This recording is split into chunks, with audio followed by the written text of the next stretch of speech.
जय हिंद। आज हम लोग बात करेंगे जंग क्या होता है, जंग से जो है क्या नुकसान हो सकती है और ये लोहे में किस प्रकार से लगता है और कौन कौन से पदार्थ में जंग नहीं लग सकता है।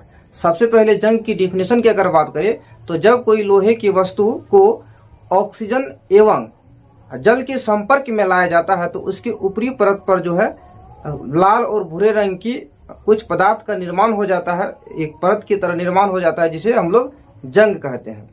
देखिए जंग, क्योंकि लोहा जो है ना ये क्रियाशील धातु होता है और यह जैसे ही ऑक्सीजन और नमी के संपर्क में आता है, जल के संपर्क में आता है, इस पर जो है जंग लगना शुरू हो जाता है। जंग के लिए आवश्यक शर्त क्या होता है? लोहा तो है ही ये धातु, उसके बाद जल और ऑक्सीजन। जल और ऑक्सीजन जब तक नहीं रहेगा तब तक जंग नहीं लग सकता है। किसी भी लोहा को आप ऐसा सुरक्षित स्थान पर रख ले जहाँ पर ना तो पानी या तो वहाँ पर आप ऑक्सीजन, दोनों जगह चीज में किसी भी चीज़ को अगर आप उसको अवरुद्ध कर देते हैं, वहाँ पर पहुँचने के लिए नहीं देते हैं, तो जंग उस चीज़ पर नहीं लगता है। जंग लगता है कैसे? देखिए अगर लोहे की सूत्र की अगर बात करें तो ये इसका संकेत जो है Fe होता है। Fe को जब O2 और जल के संपर्क में, ऑक्सीजन और जल के संपर्क में लाया जाता है तो ये जो है ना मिल करके सबसे पहले ये FeOH का होल 3 का निर्माण करता है।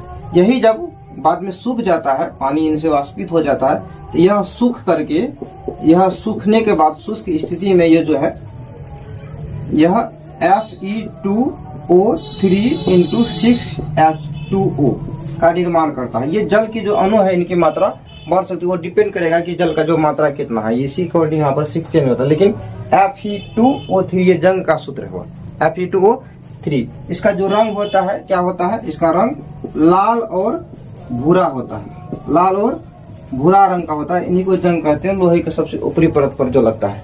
ये देखिए करता है क्या, जब किसी जंग पर, कोई वस्तु पर जब जंग लग जाता है, ये जो है ना लोहे को बिल्कुल कमजोर कर देता है, यानी कमजोर बना देता है, नुकसान करता है। सबसे पहले तो जंग लग करके लोहा हल्का भारी हो जाता है, फिर जैसे ही उसमें ठोकर लगती है, झरने के बाद ये अपने लोहे के अंश को भी लेकर के जंग के साथ झड़ जाता है, जिस कारण लोहा कमजोर हो जाता है। और मशीन का कोई पार्ट में अगर जंग लग गया तो वो पार्ट भी खराब हो जाता है, यानी कमजोर हो जाता है धीरे धीरे, और वो टूटने की डर रहती है। और हमें जो है आर्थिक रूप से काफी नुकसान झेलना पड़ता है, उसके बदले जो है फिर से उस पदार्थ का मतलब नया लेना पड़ता है, या फिर उसके लिए कई रुपया खर्चा करना पड़ता है, तो आर्थिक रूप से नुकसान भी होता है। देखिए मशीन का पार्ट पुर्जा खराब होता है, लोहा कमजोर हो जाता है, साथ ही साथ आर्थिक रूप से नुकसान होता है। इनसे बचे कैसे? यानी जब लोहा में जंग लग जाए तो इनसे बचने का क्या उपाय? सबसे पहला उपाय, लोहा के ऊपर जो है किसी भी चीज से पेंट कर दीजिए। पेंट करने के बाद होगा क्या, उसके संपर्क में ना तो ऑक्सीजन जाएगी और ना ही जल जाएगी, तो उसके कारण जो है लोहा पर जंग लगने की संभावना बहुत कम हो जाती है। यानी सिर्फ करना क्या है, जंग से बचाने के लिए उसको पानी और ऑक्सीजन से बचाना है। तो किसी भी विधि से आप उसमें पानी या ऑक्सीजन पहुंचने के लिए रोक सकते हैं। पहला विधि, पेंट कर दीजिए।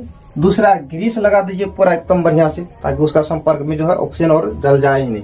या आप अच्छा से तेल लगा सकते हैं, जिसको ऑयलिंग कहते हैं।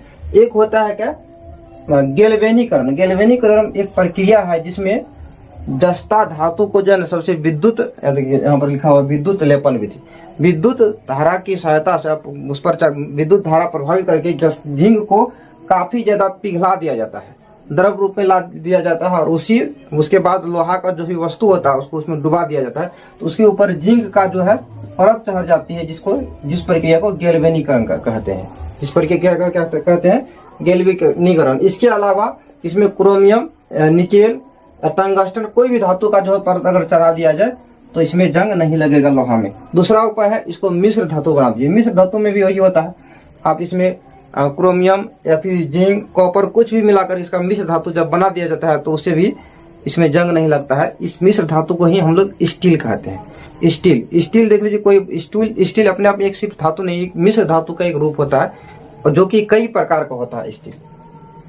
तो हम लोग ये बात कर रहे थे, हानि के बारे में समझ चुके क्या होता है, जंग से बचने का उपाय क्या है, जंग लगता क्या है, इनका सूत्र। जंग जो है मुख्य रूप से लोहा में ही लगता है और स्टील में लगता है। लोहा और स्टील अगर अच्छा किस्म का है तो उसमें नहीं लगेगा। जैसे स्टील का मतलब हुआ क्या, आप किसी भी लोहा में जब कार्बन की मात्रा मिला देते हैं तो वह स्टील कहलाता है।